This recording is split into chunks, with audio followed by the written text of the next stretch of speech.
Une question que vous posez, pardon, Charles, parce que, vous savez, dans l'histoire du Rwanda, moi, je le dis très sincèrement, autant je compatis avec Mme Munyakazi, autant je ne suis pas d'accord avec elle quand elle sanctuarise pour en faire un drame exclusivement Tutsi. Et c'est ça la contradiction. Mais parce que on dit qu'il n'y a plus de chef. Je parle de ce que j'ai vécu. Oui, je comprends. Mais je sais que le matin, le soir du 6, après quand on a abattu l'avion de Habyarimana, tout de suite des barrages devant les maisons des Tutsis, n'est-ce pas? Pourquoi les Hutus ont pu fuir jusqu'au Congo, jusqu'au Cameroun, jusque dans... Ils ont été massacrés au Congo, les Hutus. Mais je veux dire une chose, Madame Munyakazi. Moi aussi, j'aurais aimé qu'une partie de ma famille aille au Congo, qu'ils puissent avoir des rescapés qui vont jusqu'en Europe. Je comprends, Madame Munyakazi. C'est vrai. Je comprends parfaitement. Parce qu'ils étaient protégés. Non, je vous comprends.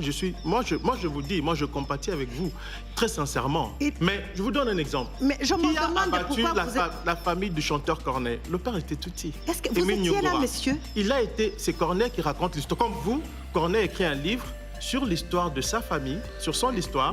Son père était Tutsi. Toute sa famille a été massacrée par les hommes de Kagame. C'est ce que Corneille dit. Et il n'est pas le seul. Vous avez aujourd'hui au Rwanda beaucoup de rescapés Tutsi qui se plaignent de ce qui se passe. Parce qu'en réalité, qu'est-ce que les recherches aujourd'hui, quand on voit émerger d'autres connaissances? Je ne veux pas mettre en doute ce que dit madame. Mais on observe aussi au Rwanda aujourd'hui, parce qu'on dit que c'est un pays qui est uni. Non, le Rwanda n'est pas un pays uni. C'est un pays qui est sous la férule d'une dictature féroce. Vous avez aujourd'hui, dans les 30 ans du génocide, un groupe. Il n'y a que les survivants Tutsi qui ont le droit de commémorer. Les survivants Hutus et toi. Oui, il y a un droit. Mais les survivants Tutsi aussi, attendez. Monsieur, qui les empêche de commémorer? Ils ne peuvent pas commémorer tout simplement parce qu'on ne peut pas le reconnaître. Est-ce que je dois demander autorisation de me souvenir? Oui, mais alors, Madame Munyakazi, vous connaissez la réalité de votre pays. Transcendons ce il faut différencier. Je vais apporter une nuance. Parce qu'elle a dit tantôt qu'il n'y a pas de mention ethnique. C'est vrai que sous le président Habyarimana, il y avait des mentions ethniques. Aujourd'hui, on n'a pas. Mais les Rwandais savent qui est Tutsi, qui est Hutu. Et vous savez le fait de ne pas avoir la mention, déjà, c'est quelque chose. Attendez, dans un rapport confidentiel de l'ambassade des États-Unis à Kigali, envoyé au département d'État. Je sais que je suis en face d'un politicien. Moi, je suis venu vraiment pour rendre hommage. Oui, c'est ce qu'on va faire. Un diplomate américain dit ceci. Un diplomate américain dit ceci. Il dit, et je peux vous présenter ça parce que moi j'aime les preuves hors de toute doute raisonnable. Il y a le diplomate américain de l'ambassade des États-Unis qui soutient le Kagame, je rappelle. Ils disent, il faut faire attention parce que l'abolition de la mention ethnique ne change en rien le rapport de force et de pouvoir qui règne au Rwanda où les Tutsis... Ne serait-ce que sur le plan de la symbolique. Mais sur le plan de la symbolique... Sur le plan de la symbolique. Alors c'est important, Gatien. Il faut dire une chose. D'abord, il faut dire une chose. Pourquoi ils mettaient la mention ethnique? C'était pour savoir qui est Hutu, qui est Tutsi. Je vous défie d'aller à Kigali, de me dire tel, si tel ou tel est Hutu ou Tutsi. Là, je continue. Je continue parce que vous avez besoin d'aller à Kigali parce que il suffit de traîner en France ici, vous allez savoir. La communauté rwandaise est divisée entre ceux qui soutiennent le régime. Non, divisée sur le Hutu. Non, ce n'est pas soutenu. C'est pas la question. C'est pas la question. S'il vous plaît. C'est vrai, on a deux camps. Mais oui, c'est ce que je vais vous dire. Il y a des gens qui ont fui. Il y a des familles génocidaires qui sont ici. J'ose le dire. Comment? Ils ont peur. Ils ont peur d'abord d'approcher les autres. On ne les fuit pas, on voudrait bien même les voir. Vous êtes sûre, madame? Oui, bien sûr. Parce que moi, j'ai interrogé beaucoup. Oui. Si moi, je vous dis, moi, je suis chercheur. Moi, je ne vous dis en partout. Moi, je parle là des Tutsis. Moi, la différence entre vous et moi, je vais vous dire c'est quoi? Moi, je ne suis pas rwandais. J'ai la liberté de parler à tous les Rwandais sans complaisance. Et j'ai vu chez les Rwandais cette division. C'est la raison pour laquelle j'ai dit tantôt à Gracien, je n'ai pas besoin d'aller à Kigali. Je suis ici, je sais comment ça se passe. Moi, j'ai dit... Moi, ce que j'ai dit... Vous n'avez pas la vérité, vraiment. Moi, ce que j'ai dit... Chacun sa vérité. Vous ne pouvez pas... Alors, juste... On a des bourreaux. On a des gens qui sont venus ici en 94. Après avoir massacré les Tutsis. Mais comment pouvez-vous traiter vos compatriotes alors qu'ils n'ont pas été punis ou jugés.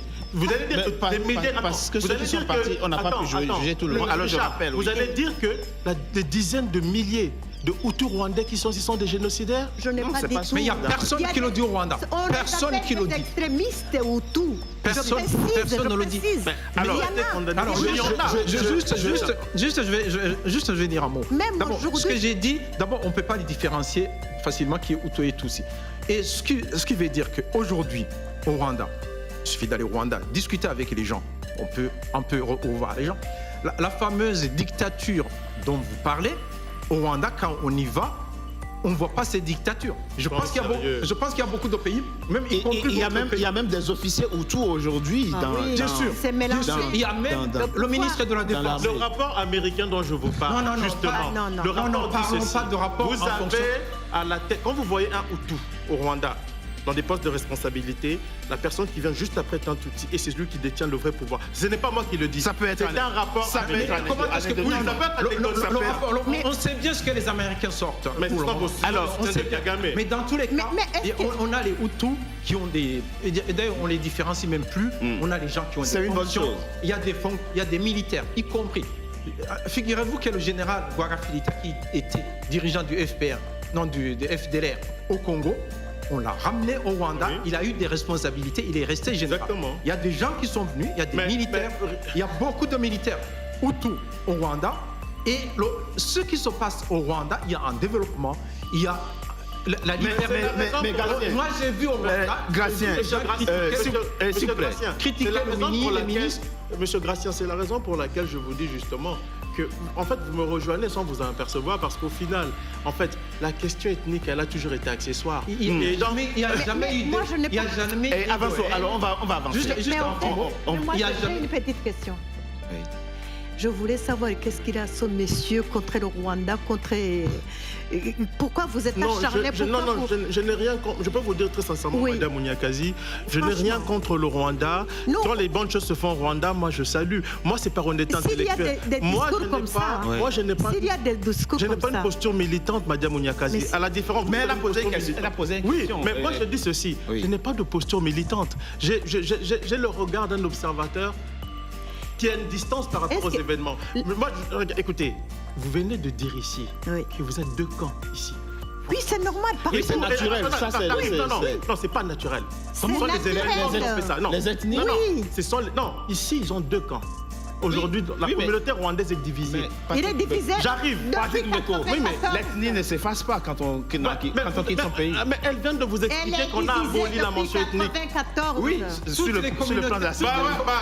Sur le plan de la symbolique. Toutes les communautés africaines ici sont divisées. Même vous êtes divisés. Alors on va laisser madame. Moi, juste une invitation. Monsieur, j'aimerais bien vous inviter un jour qu'on aille au Rwanda ensemble. Pour qu'on me liquide? Non. Je vous rassure que vous allez c'est vrai. Si le président je vous rassure. On laisse madame terminer son point. Monsieur, je n'ai pas dit qu'il y a deux camps parce que ça s'est créé comme ça. Ça s'est créé à cause du génocide. Imaginez que les gens, ils ont fui le Rwanda depuis 1994. Pour eux, ils vivaient dans les années passées. Ceux qui sont au pays, c'est pas la même chose. Les gens cohabitent, ils font tout ensemble, ils travaillent ensemble. La vie est devenue normale. C'est qui est normal, maman. Mais ici, les gens se plaignent. Madame Munyakazi, moi j'ai vu le même phénomène au Canada, d'où je viens. J'observe le même phénomène. Maintenant, dans le cadre de mes recherches, j'ai discuté avec un Rwandais qui est, lui, moitié Hutu, moitié Tutsi. Et qui est un ancien ministre. Je lui demande, mais comment vous faites? Parce que quand vous avez parlé tantôt ceux qui sont au milieu là, mais je vous ai dit c'est une très bonne question. Pourquoi? Parce qu'en réalité, le Rwandais prennent l'ethnie du père. Mais il n'en demeure pas moins que ceux qui sont issus du milieu, en fait, ils sont moitié Hutu, moitié Tutsi. Ceux-là ne savent même pas se positionner. Pourquoi? Parce que du côté des Tutsis, on ne veut pas sentir les Hutus. Et du côté des Hutus, c'est pareil. Mais on n'a pas besoin des gens qui sont positionnés. Non, mais on n'a pas besoin. Le Rwanda est unique, il appartient à tout le monde. Pour construire ça, je peux vous donner un cas. Pour construire ça, il faut la vérité, la paix des cœurs. Il ne faut pas juste sanctuariser ce crime. Les gens, ils peuvent ne pas être... Moi, je vous dis personnellement, moi, je suis de l'ethnie Tutsi, comme on l'a dit. J'étais capitaine de l'armée burundaise. J'ai fait la sécurité du président Dadaï. Je l'ai défendu une fois, il voulait le tuer, l'armée qui était dominée par les Tutsis. Je me suis mis à dos les gens, mais je le défendais. Je vous dis que le président Dadaï, qui était Hutu, il avait plus confiance en moi, plus qu'à ses... Exactement. Voilà. Mais oui, mais justement, mais c'est vrai ce qu'il dit. Donc, c'est vrai pourquoi? Parce que la question ethnique, pour le tuer, elle a toujours été... Regarde, on a dû l'éloigner. Oui, mais ce qu'il dit, c'est pourquoi c'est fondamental. Allez au Rwanda. Mais vous avez entendu parler des miliciens? Il ne m'a pas répondu. Non, il va vous répondre. Non, je vais l'obliger à vous répondre. On parle des milices Interamwe, ceux qui ont massacré beaucoup de Tutsis. Est-ce que vous savez que l'un des présidents des Interamwe était Tutsi? Est-ce que vous savez ça? Non, qui? Vous ne savez pas que le président des Interamwe était Tutsi? Qui? Non, attendez. Vous ne savez pas que parmi les Interamwe, il y avait des Tutsis? Je ne connais pas. Je vous dis qu'il y avait des Tutsis. Ça ne systématise rien du tout. Justement parce que je vous donne ces exemples-là. Pourquoi? Pour vous dire que la question ethnique elle-même, elle a été instrumentalisée par des politiciens véreux. Mais c'est moi du côté des Hutus ou du côté des Tutsis. Écoutez, je vous cite un officier Tutsi de l'armée de Kagame. Le 7 avril, les massacres commencent. Quel officier? Il demande déjà. J'arrive, il s'appelle Jean-Marie Mukombero, mais j'arrive. Il dit, attends, j'arrive. Oui, attends, je le connais. Je le connais. Attendez, je vais le citer. Bon, ok, je vais le citer. Je ne dis pas je vais le citer. Oui. Pour qu'ils partent à l'étranger. Il dit, ils ont demandé, quand les massacres commencent, ils demandent, l'officier Tutsi, les militaires Tutsi demandent d'intervenir pour aller arrêter les massacres. Mukombero demande à Charles Kayonga, qui est proche de Kagame. Kayonga lui répond ceci. Après avoir consulté Paul Kagame, il leur répondit qu'il fallait attendre que beaucoup d'atrocités soient commises et qu'elles soient connues de tous avant de les autoriser à sortir. Kagame s'est autoproclamé, ça c'est un autre qui dit, le sauveur des Tutsis, alors que c'est lui qui a rendu possible leur extermination et qui nous a même empêché de leur venir au secours. Alors nous avons... Non, j'arrive. Un autre, ça ce n'est pas... Il y a un autre, Général Dallaire. Ah oui, le voilà. Quand j'ai demandé à Kagame d'aller directement à Kigali pour arrêter les massacres des Tutsis, il m'a répondu que s'il y avait un prix à payer, ce serait à ces Tutsis-là de les payer. Un autre, Jean-Paul Mugabe, qui dit « Kagame n'aspirait qu'à être l'homme fort du Rwanda, le sang des Tutsis et des Hutus modérés n'avait à ses yeux aucune importance. » Un autre, André Guichawa, chercheur ici en France, quelle que soit l'hypothèse stratégique qui a prévalu, relevant aujourd'hui que la version officielle de l'histoire rwandaise, accréditée depuis la fin de la guerre par le camp vainqueur, occulte un élément essentiel à la compréhension des événements. Le mouvement rebelle issu de la diaspora Tutsi n'est pas entré en guerre ni ne l'a conduite pour sauver les Tutsis. Il s'est emparé par la force du pouvoir à Kigali au prix de la vie de ses compatriotes. Pourquoi je donne ces exemples-là? Parce qu'on avait d'abord... Une chose. Non, je finis. Laisse-le finir. Tu prends la parole. Je finis. On n'a pas besoin d'entendre tout ça parce que c'est pas la vérité. Madame Munyakazi, ce n'est pas moi. Ça, je cite des gens. Non. Pourquoi? Parce qu'on avait d'abord un conflit, je voudrais dire, qui était politico-militaire. Finissez vite. Et quand l'ONU a voulu intervenir, qui a demandé à l'ONU de quitter le Rwanda, a donné 48 heures à l'ONU pour quitter le Rwanda? C'est Kagame. Une chose, je vais répondre une chose. On a une partie de la question que madame a posée. Oui. Madame dit pourquoi il est contre le Rwanda. Au fond, il n'est pas contre le Rwanda. Je ne suis pas contre le Rwanda.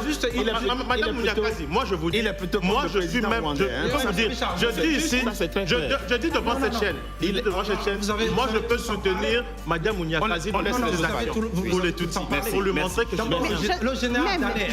le général Dallaire, ce qu'il a dit, ce qu'il a demandé au président Kagame, c'est de ne pas intervenir tout de suite quand il y a eu l'attentat de l'avion. Bon, c'est pas oui, bien sûr, ça a été. Bon, ça c'est votre interprétation. Il faut le laisser. Et le Mukombero, qui vous dit qu'il a demandé à Charles... Ils étaient à un niveau où ils ne pouvaient pas accéder à lui directement. Parce que lui, il commandait une région, donc il ne pouvait pas y accéder. Tout ce qui dit... Théogène Rudasingwa, qui est allé à New York. On ne peut pas parler de tout le monde. Théogène Rudasingwa, qui était avec non, mais s'il vous plaît. Parce que Théogène Rudasingwa était le directeur de cabinet de Kagame. Ce que les uns et les autres disent, ça n'a pas d'importance. Les gens peuvent dire...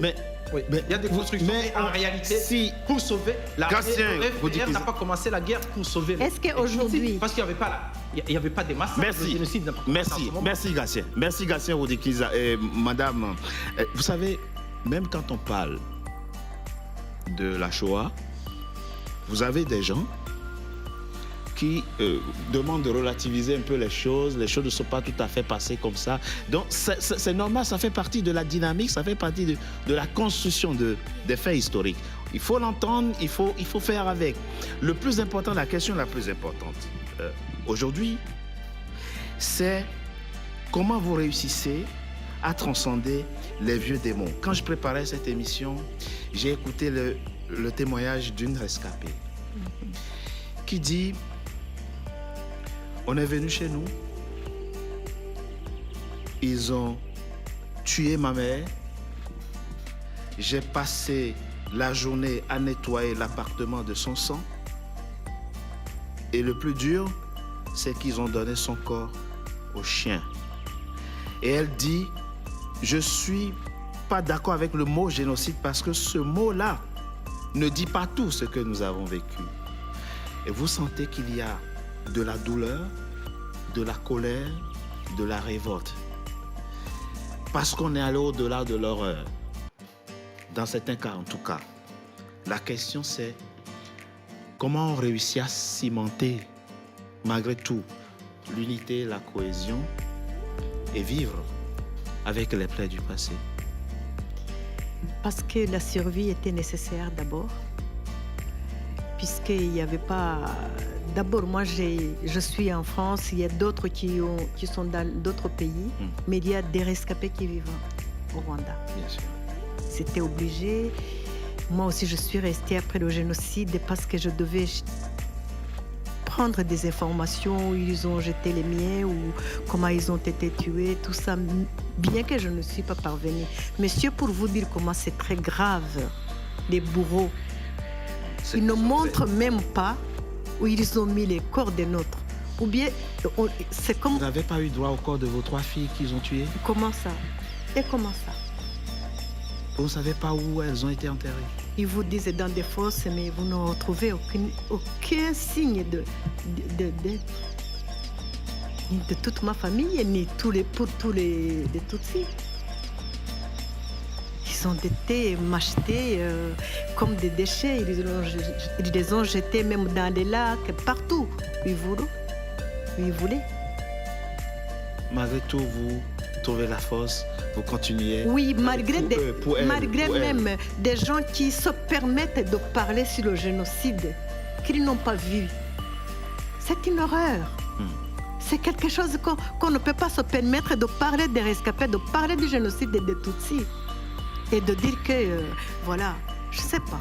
Je ne sais pas si vous êtes politicien ou pas. Non. Mais... Je suis chercheur. Mais moi, est-ce que vous savez comment on a survécu? Est-ce que c'est l'ONU dont vous parlez qui nous a sauvés? Malheureusement, non. Est-ce que c'est la communauté internationale qui est en train aujourd'hui d'écrire n'importe quoi? Oui, mais... Ou bien c'est les Rwandais qui nous ont sauvés? Vous voulez dire Kagame? Dites justement Kagame. Moi... Quand je parle, il n'était pas seul. Oui, mais je veux... Mais oui, mais... On laisse madame finir et puis vous direz votre mot de là. Moi, je ne suis pas hantée par quelqu'un. Je suis hantée par des gens qui nous ont arraché des vies humaines. Oui. C'est ça, c'est très grave.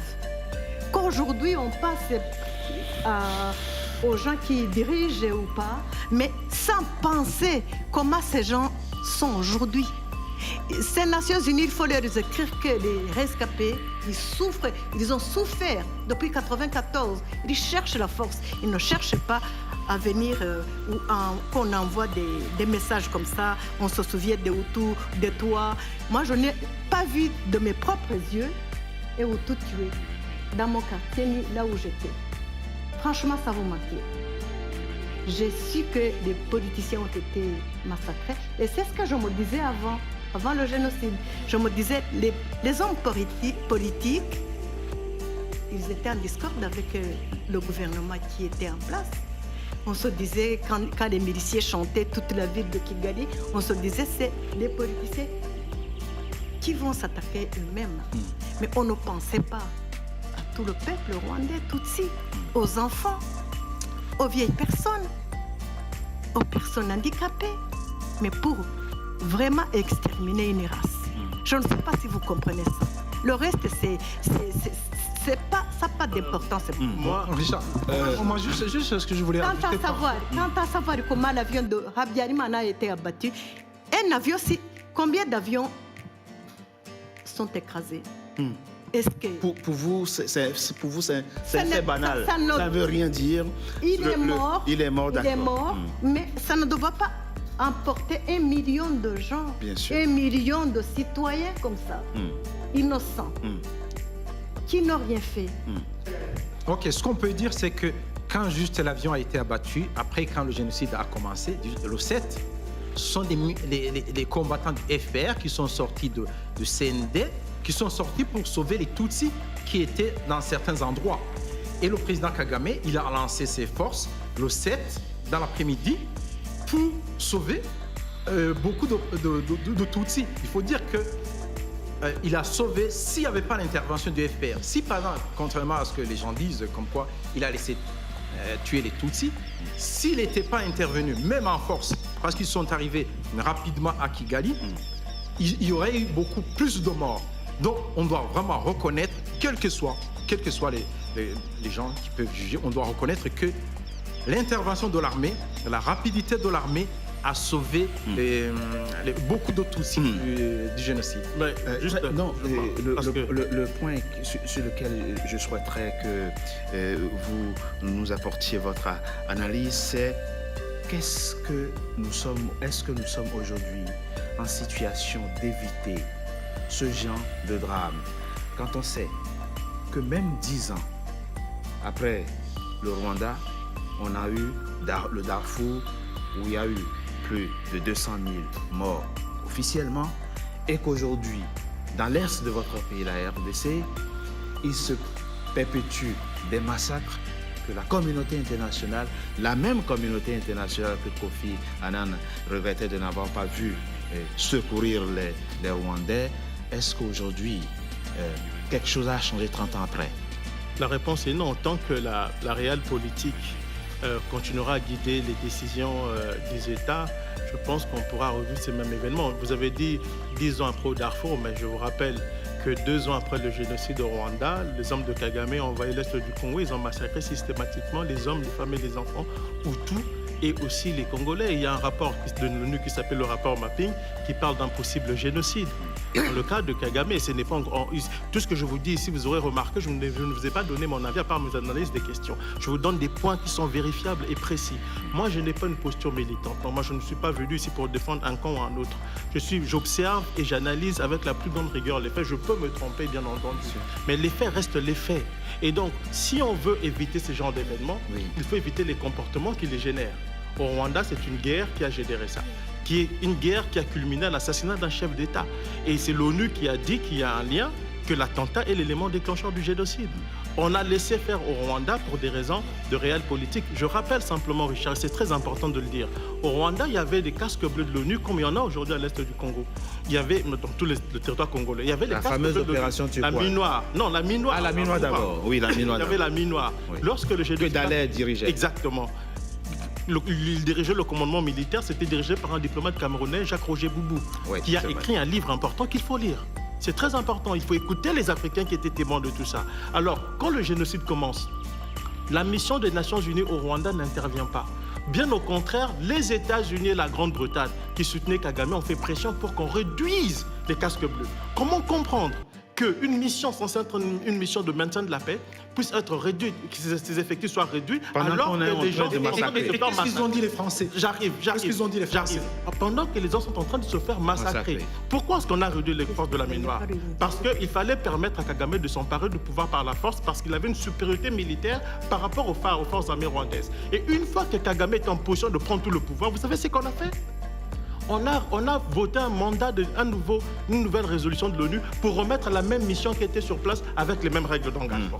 Donc, c'est pour dire que les gens sont aussi morts à cause du cynisme des intérêts étrangers. Donc, Kagame lui-même, puisque lui, il faut quand même rappeler que Kagame avait demandé à ce qu'il n'y ait pas d'intervention parce qu'il voulait s'emparer du pouvoir par la force. Donc moi, je crois aujourd'hui qu'il faut que l'Union africaine prenne des dispositions pour éviter ce genre de choses. Kagame n'a jamais demandé à ce que la MINUSMA n'intervienne pas pour sauver les gens. En tout cas, tant que la réelle politique va guider les décisions des États, nous allons encore revivre les mêmes choses, malheureusement. Merci, Patrick Mbeko. Vous vouliez corriger très rapidement quelque chose? Oui, justement, je voulais dire qu'en fait, le Rwanda, le FPR, notamment Kagame, il a toujours demandé à ce que la MINUSMA intervienne pour protéger les gens, ce qui n'a pas été voulu. Et vous avez cité les Anglais et les Américains, mais vous ne citez pas les Français, par exemple, qui ont commencé, juste après l'attentat, qui ont visé, il y a des rapports, qui visaient les Belges. Il y avait des rapports qui étaient envoyés dans leur pays. Alors, on a fini l'émission, malheureusement. L'émissaire de Kagame a lui-même dit que j'ai honte de ce que j'ai fait. Théogène Rudasingwa, qui est mieux placé que vous. Il était l'émissaire de Kagame aux Nations Unies. Il a dit lui-même dans son livre, j'ai honte de ce que j'ai fait. Pourquoi il le dit maintenant? Pourquoi il le dit maintenant? Pourquoi il ne le disait pas avant? Il a décidé de dire la vérité. Ça, c'est une bonne question aussi. En tout cas, avec le Congo, il est outil. Merci.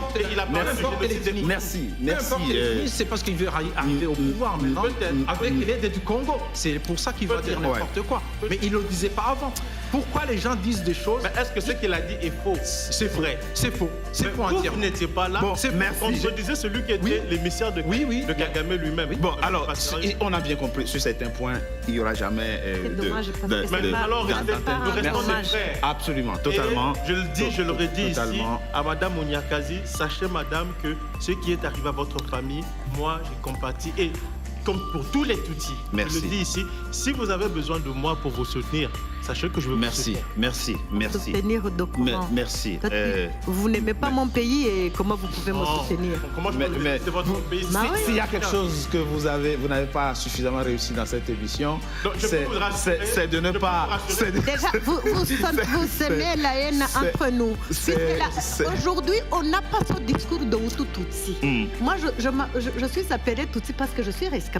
Bien sûr. Et je rappelle le livre Rwanda 1994, Paroles de rescapé. Madame, merci beaucoup. Madame Mouakazi, merci d'avoir participé à cet échange et merci pour ce devoir de mémoire que vous permettez à votre pays de perpétuer et pour rendre hommage aux frères et sœurs rwandais qui ont été injustement assassinés. Stratégie du chaos et du mensonge, poker menteur en Afrique des Grands Lacs, c'est le livre dont vous êtes aussi l'auteur. Vous préparez d'ailleurs un autre livre à paraître sur le Rwanda. Merci Patrick Mbeko d'avoir été notre invité. Gracien Oudikinkiza, vous êtes aussi, vous écrivez, j'ai 3 écrivains autour de cette table aujourd'hui. Trahison au Burundi, c'est le titre du livre que vous venez de publier et d'ailleurs vous êtes en train de finir un autre livre à paraître dans les semaines et mois qui viennent. Merci. C'est donc, mesdames et messieurs, la fin de notre émission, que je vous remercie d'avoir été nombreux à suivre. Si vous voulez suivre à nouveau cette émission, allez sur www.nca-tv.com et surtout, abonnez-vous massivement. Merci à vous. Merci.